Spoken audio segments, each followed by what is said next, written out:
Thomas er ikke glad for at blive ramt, og derfor han altid passer godt på sig selv. Det er jo en sund holdning. Det er det sundeste i længden. I boksen, helt klart. Og en ny skade sender Thomas Hansvold til ringhjørnet. Det var en skade den her gang. Og denne gang skade, Bo har hentet endnu en skandinavisk skald til væltet.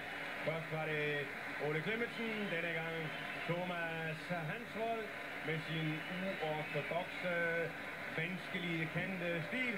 Han noteret endnu en sejr. Faktisk har han stoppet Thomas 2 gange i aften. For Thomas Hansvold en sørgelig... Jeg mener, at den skade her sker på grund af en skalle. Der kommer den. Ja. Det er en stød, der kikser. På så her stød kikser begge bokser i fremdrift. Og en grimme.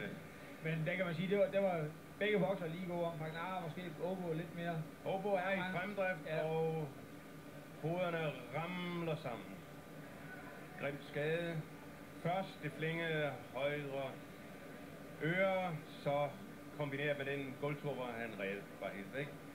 Så en tur til ud her i anden omgang, så den skalle etableret, da et stød kikser de to bokser i fremdrift, ramler hovederne mod hinanden.